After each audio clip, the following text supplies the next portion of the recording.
વિસ્તારો પર નજર કરીએ તો ભાવનગર શહેરના વડવા વિસ્તારમાં અસામાજિક તત્વોને પોલીસ કરાવ્યું છે કાયદાનું ભાન। નાસ્તાની લારીઓમાં 2 દિવસ પહેલા થયેલી તોડફોડ અને લૂંટનો ગુનો નોંધાયો।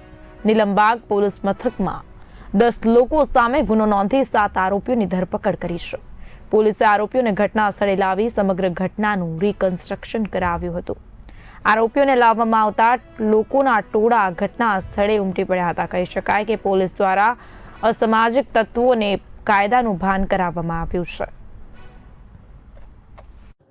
નીલમબાગ પોલીસ સ્ટેશનના જે વડવા પાદર દેવકી ચબુતરાની જે સામે જે છે ત્યાં ગઈ રાતે એક માથાકૂટ થયેલી, જેમાં હકીકત એવી છે કે આ કામના જે ફરિયાદી અમીર ખાન જે છે તેના ભાઈ અને ત્યાં જે છે 3 થી 4 જે લારી જે છે તે રાખી અને રાતના વેપાર કરતા હોય છે।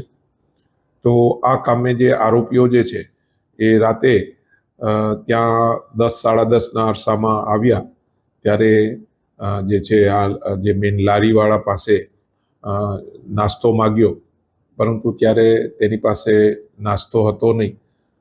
તેનાથી તેઓએ ના પાડેલી, જેનું બંદૂક રાખી આ લોકો જે છે આરોપી સાહિલ, નદીમ, એઝાઝ, ઈજુ, સજુ અને અકીલ તેમજ બીજા જે છે કુલ 10 આરોપીઓ હાથમાં જે છે છરી તથા પાઇપ લઈ એકસમ થઈ અને આ વિસ્તારમાં જે છે ત્યાં આવે છે અને આ લોકોને ધાક ધમકી આપે છે, તેમજ જે છે તેની લારીઓ જે છે તેને ઊંધી વાળી દે છે અને તોડફોડ કરે છે અને આશરે 10,000ની કિંમત જે છે તેના 10,000 રૂપિયા તે લઈ લે છે।